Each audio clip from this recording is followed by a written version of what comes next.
చాలా మందికి బ్రెస్ట్‌లో కూడా లైక్ ఫైబ్రాయిడ్స్ ఆర్ సిస్ట్ ఏమంటారో నాకు తెలీదు. సో, అవి కూడా ఫార్మ్ అవుతూ ఉంటాయి. అంటే బ్రెస్ట్ ఫీడింగ్ ఇవ్వకముందు అయితే ఏమంటారు? అప్పుడు ఆ టైంలో ఏ ట్రీట్మెంట్ తీసుకోవాలి? వన్స్ బ్రెస్ట్ ఫీడింగ్ ఇచ్చిన తర్వాత అరౌండ్ 30-40 ఇయర్స్ ఏజ్‌లో అప్పుడు కూడా సిస్ట్స్ ఏమైనా కనిపిస్తే ఏం ఓకే. చేయాలి? యూజువల్లీ రిప్రొడక్టివ్ విమెన్ అందరికీ ఒకటి అడ్వైస్ చేస్తున్నాం ఏంటంటే సెల్ఫ్ బ్రెస్ట్ ఎగ్జామినేషన్. అంటే పీరియడ్స్ అయిపోయాక 6థ్ డే నుంచి హ్మ్. 12థ్ డే మధ్య in front of the mirror నించొని హ్యాండ్ తోటి హ్మ్. బ్రెస్ట్ ఎగ్జామినేషన్ చేసుకోవడం. అన్ని 4 క్వాడ్రంట్స్ ఇట్లా రబ్ చేసుకొని చూడడము. ఎలాంటి చిన్న స్వెల్లింగ్స్ లాగున్నా, పెయిన్ లాగున్నా, లేకుంటే నిప్పుల దగ్గర అబ్నార్మల్‌గా డిశ్చార్జ్ ఉన్నా వెంటనే డాక్టర్‌ని అప్రోచ్ అవ్వమని చెప్తాం. హ్మ్. సో, ఈ బ్రెస్ట్‌లో కూడా ఏమైనా లంప్స్ లాగుంటే దాన్ని బ్రెస్ట్ లంప్ అంటారు. ఓకే. దాంట్లో చాలా ఉంటాయి. ఒకటి కొంతమందికి పీరియడ్స్‌కి ఒక 2-3 డేస్ ముందు నుంచి బ్రెస్ట్‌లో పెయిన్ పెయిన్ ఉంటది. ఉంటుంది. మళ్ళీ అవును. పీరియడ్స్ అయ్యాక తగ్గిపోతుంది. హ్మ్. That is called that is normal. హ్మ్. మెన్స్ట్రుయల్ సిండ్రోమ్‌లో అదొక part. So, that okay. Usually దానికి రీఅష్యూరెన్స్ ఒక్కటే సరిపోతుంది. హ్మ్. ట్రీట్మెంట్ పెద్దగా అవసరం లేదు. కొంతమందికి సివియర్‌గా పెయిన్ ఉంటే వాళ్ళకి సమ్ వైటమిన్ సప్లిమెంటేషన్స్ ఇస్తే తగ్గుతది. హ్మ్. ఇంకా that is called myalgia. That is normal thing. కొంతమందికైనా ఫైబ్రో అడినోసిస్ అంటారు. అంటే పీరియడ్స్ ముందు బ్రెస్ట్ చాలా టెండర్ అవుతుంటది. ప్లస్ బ్లడ్ ఫ్లో ఎక్కువై పెయిన్ ఎక్కువ వస్తుంటది. ఓకే. నార్మల్ సప్లిమెంటేషన్స్ పనిచేయవు. అప్పుడు వాళ్ళకి హార్మోనల్ సప్లిమెంటేషన్స్ ఇస్తాం. Fibroadenosis. ఇంకొక కేటగిరీ అంటే బ్రెస్ట్ లంప్ అంటే ఫైబ్రో అడినోమా. అదేంటంటే మనకు లాక్టేషన్ ఇవ్వక ముందు నుంచి ఆర్ బిఫోర్ మ్యారేజ్ కూడా చాలా మందికి ఉంటాయి.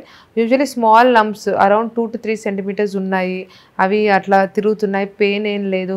అంటే బై ఎగ్జామినేషన్ ఒకేషనల్‌గా మనకు కనిపించాయి. వాటికి ట్రీట్మెంట్ అవసరం లేదు. కొంతమందికి 4 సెంటీమీటర్స్ కంటే ఎక్కువ ఉంటాయి. ఆరెల్స్ పెయిన్ కాజ్ చేస్తుంటాయి. ఆరెల్స్ 2 బ్రెస్ట్ అబ్నార్మల్‌గా అనిపిస్తే ఆ ఫైబ్రో అడినోమాని మనం అల్ట్రాసౌండ్‌లో కన్ఫర్మ్ చేసుకుంటాం. ఇది ఓకే. ఫైబ్రో అడినోమానేనా కాదా? సెకండ్ సూది పరీక్ష అంటాం. ఎఫ్ఎన్ఏసి. ఆ సూది పరీక్షలో ఎలాంటి టిష్యూ ఉంది లోపల, అది ఏమన్నా ప్రాబ్లమాటిక్‌దా, ఏమన్నా మందులతోటి కరిగేదా లేదా చెక్ చేసుకొని మోర్ దెన్ 4 సెంటీమీటర్స్ ఉంటే అప్పుడు will go for surgery. Okay. So, depends upon the age. కొంతమందికి ఏంటంటే రికరెంట్‌గా ఫైబ్రోడినోమా వచ్చే ఛాన్సెస్ ఉంటాయి. సో, వాళ్ళకి మళ్ళీ రాకుండా ఉండడానికి ఏదైనా హార్మోనల్ ప్రిస్క్రిప్షన్స్ ఇవ్వచ్చు. ఓకే. ఇప్పుడు మన ఇండియాలో బయట కంట్రీస్ లాగా బ్రెస్ట్ క్యాన్సర్ అనేది చాలా హైయర్ సైడ్ వస్తుంది. సో, బ్రెస్ట్ క్యాన్సర్‌కి రిస్క్ ఫ్యాక్టర్స్ చూసుకుంటే మనము ఒబేసిటీ, అన్‌కంట్రోల్డ్ ఒబేసిటీ ఉండడం, family history of breast cancer ఉండడము, ఆర్ ఎల్స్ ఎన్విరాన్మెంటల్ కాజెస్ అంటే ఏం హిస్టరీ లేకపోయినా కొంతమందికి బ్రెస్ట్ క్యాన్సర్ వచ్చే ఛాన్సెస్ ఉంటాయి. సో, పెరిమెనోపాజ్ ఏజ్ గ్రూప్‌లో ఒకప్పుడు వచ్చేది. ఇప్పుడు వెరీ ఎర్లీగా అరౌండ్ 30 ఇయర్స్ నుంచి కూడా కనిపిస్తుంది.